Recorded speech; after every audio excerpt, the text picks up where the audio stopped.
You've seen the success stories. People making easy money online, quitting their jobs, and living the dream. And for a while, that dream was real. Some of these side hustles actually worked, and they made people rich. But here's the truth nobody's telling you. In 2025, most of them are already dead. Artificial intelligence didn't just change the game, it flooded the market. Now, everyone's using the same tools, the same scripts, selling the same stuff. And the playbook that once worked, it's not just outdated, it's costing people time and money every single day.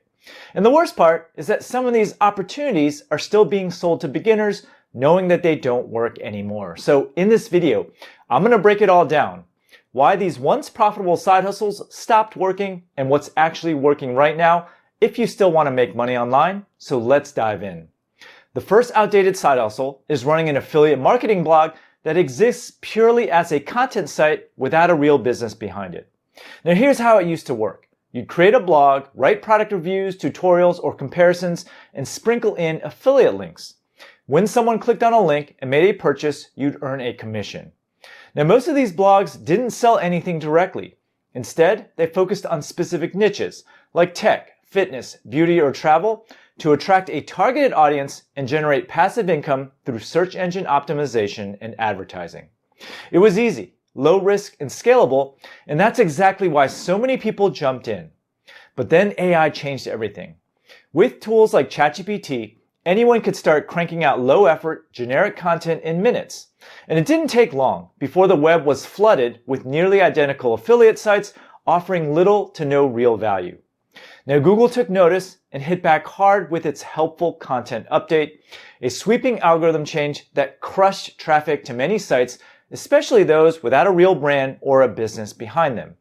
And just like that, the golden era of affiliate SEO came to a screeching halt.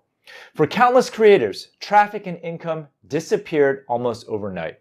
Now, to be fair, not every blog got hit. If your content was tied to a real business, like an e-commerce store or a service-based brand, you probably weathered the storm. But if you're running a pure content site with no product, no service, and no brand, you likely got wiped off the map. So if you're thinking about starting a blog purely for affiliate income, don't do it. That playbook is outdated and no longer works. And looking ahead, search as we know it might not even exist by the end of the year. Why dig through a dozen blue links when AI can give you the exact answer in seconds? Google's new AI overviews are already eating up clicks that used to go to blogs. Fewer people are reading traditional blog content. And now, here's the final nail in the coffin. Last week, Google rolled out a game-changing feature called AI Mode. AI Mode basically transforms Google search into a full-on conversation like ChatGPT, built right into the search bar. You can ask long, complicated questions, and it gives you full, detailed answers. No more clicking through a bunch of blue links, trying to piece things together, and it even understands voice and images now. So the bottom line here is, the old way of doing SEO is officially dead. The days of ranking a blog post and raking in affiliate commissions are done. In the future of search, it's not blogs, it's going to be bots. Now, the next outdated business model is AliExpress dropshipping. Now, if you don't know what AliExpress is, it's an eBay-like service based in China where individuals from all over the world can buy wholesale direct from Chinese companies. Because AliExpress is based in China, where the labor costs are substantially less, you can find products on AliExpress that are significantly cheaper than anywhere else. Now, the huge disparity in cost allows you to make a profit by selling an item at US prices and having it shipped directly from China. For example, this snoring mouth guard costs only $1.73 per piece on AliExpress, but on Amazon, it sells for $26. So how does this business model work? Basically, you list products from AliExpress on your own online store at a big markup. When a customer orders a product, you purchase it from AliExpress, and the supplier ships the item directly to the customer without the seller needing to hold any inventory. AliExpress dropshipping has been pushed by tons of online gurus because you don't need to deal with inventory, it costs practically nothing to start, and you can choose from millions of products to sell instantly. But here's what they don't tell you, and this is where it all starts to fall apart because the pitch sounds great, but the customer experience is a disaster. The vendors on AliExpress mostly sell cheap junk with very little quality control. And when someone orders from AliExpress, they literally chuck it in a cheap plastic bag without checking if the product works and then ships it to the end customer. And because it's being shipped from China, shipping takes an enormous amount of time, upwards of 60 days or more. So imagine that you're trying to start a legit business online selling products, and your customer is getting shipped poorly packaged junk that takes 2 months to arrive. You're going to have quite the headache on your hands. The customer is going to complain, you'll probably get plenty of chargebacks, and you'll have to give many refunds. Sure, you might make a couple of bucks this way, but selling crappy products online is a business model that is destined to fail. But the biggest reason this model is now obsolete is because of Donald Trump. As of May 1st, every parcel coming from China, regardless of value, is subject to either a flat $100 fee or a steep tariff, whichever one is higher. This means that even a $3 product now comes with $100 in extra cost. And if that wasn't enough to kill it, there's actually a new threat on the rise.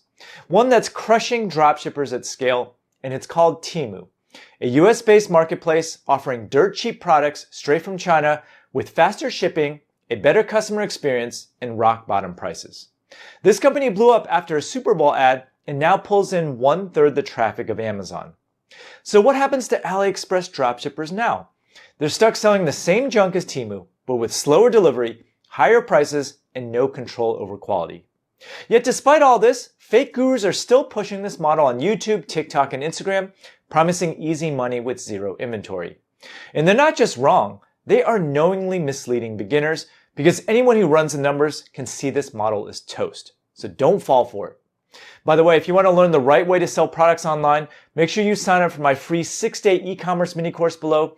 I've been running a 7-figure store over at bumblebeelinens.com for over 18 years now, and I'll teach you how to create a real business under your own brand. The next outdated online business model is selling blank books or journals. Just the other day, I saw an ad on YouTube for this side hustle, which actually inspired me to make this video. Now, what these gurus are teaching is very simple. All you have to do is create and sell a blank book, like a diary or a journal, where it isn't you that adds content to it. There's very little to no written content required, and on the surface, these types of books are making a lot of money. For example, if you look at this journal using Helium-10, it is making $258,000 a month. Sounds too good to be true, right? Well, that's because it is. Blank journals are incredibly easy to self-publish using Amazon KDP. Not only can you list your book digitally on Amazon's ebook marketplace, but KDP also handles print-on-demand paperbacks, meaning Amazon will print and ship physical copies for you with no upfront cost. And the process is simple. You design a cover in Canva, apply a template for lined or guided pages, and just upload the file. And you can literally create one of these books in under 30 minutes. So they're easy to make, free to publish, and some are raking in serious revenue. But here's the catch. Thanks to AI, thousands of people have been flooding Amazon with low-quality, regurgitated books. And with gurus pushing the dream of passive income, tens of thousands of blank journals and low-content books have hit the marketplace. Amazon noticed, and they immediately started cracking down. Not only have they banned thousands of sellers, but they also rolled out major updates to KDP that make it much harder for new publishers to profit from this model going forward, and here's what's changed. About a year ago, Amazon quietly removed the option to get a free ISBN number for blank books. An ISBN, short for International Standard Book Number, is a unique identifier used by bookstores, libraries, and publishers to track and manage books. Now, normally, Amazon gives this to you for free through KDP. And that's a big deal because in the United States, the only official ISBN distributor, Bulker, charges $125 for just one. Amazon was covering that cost for everyone, but not anymore.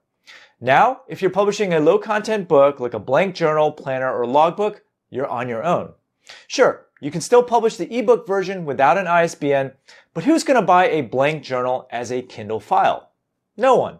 And if you want Amazon to print your book, you'll need to shell out $125 for a single ISBN or $295 for a pack of 10. This one change killed this business model overnight. It forced people to put skin in the game and weeded out those pumping out low-effort junk. And with over 80,000 journals already listed on Amazon, you're not offering anything unique. You're just adding to the noise and likely losing money. AI has already saturated the marketplace. And if you think you can still compete in this space with a Canva cover and a line page template, just think again. Now, the final business model I want to debunk is creating AI-generated kid story videos on YouTube. And you've probably seen the hype. Plenty of people online are pushing tutorials on how to make these videos, claiming they rack up millions of views with almost no effort. And to be fair, kids' videos do get insane view counts. I've got 2 kids of my own, and when they were younger, whenever my wife and I needed a moment of peace, we just hand them an iPad and put on some YouTube videos, and then we just let it run for hours. That is the secret behind why kids' videos rack up views so easily. It's not because the content is amazing, it's because kids binge watch. Unlike adults, kids will watch the same video over and over again, sometimes on repeat until someone finally turns it off. And this results in a lot of views and a ton of ad revenue. Plus, thanks to AI, these videos are incredibly easy to make. Basically, you take ChatGPT and have it write a kid's story for you, and then you use an AI image generator like Midjourney or ChatGPT and generate pictures to go along with your story. Finally, you use a tool like Canva to add animations to your video. All you have to do in Canva is click on a piece of clip art, click animate, move your element around, and that's it. And then you use a tool like 11 Labs to generate an AI voice to narrate your kid's story, rinse and repeat. So why is this business model obsolete? The FTC completely destroyed monetization for children's videos. Over the years, the FTC has sued YouTube for violating the Children's Online Privacy Protection Act, otherwise known as COPPA. COPPA restricts websites from collecting personalized data on children under the age of 13. But this data is exactly how YouTube is able to pick and choose personalized ads that match exactly with what the viewer might want to actually buy.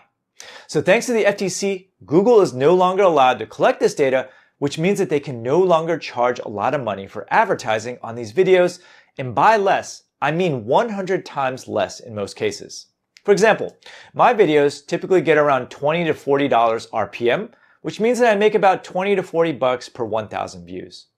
Kids video creators have shared that their RPM is on average around 8 cents to 90 cents, which pretty much sucks.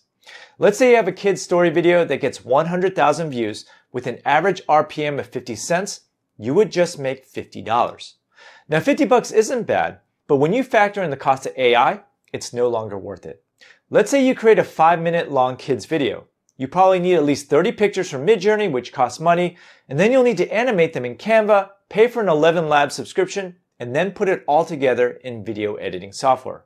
That's hours of work and a pile of subscription fees for what ends up being lunch money. So moral of the story here is don't chase the latest fad and work on a business that can stand the test of time. Now that you know what business models not to pursue, make sure you watch this video here on the best business models to start this year.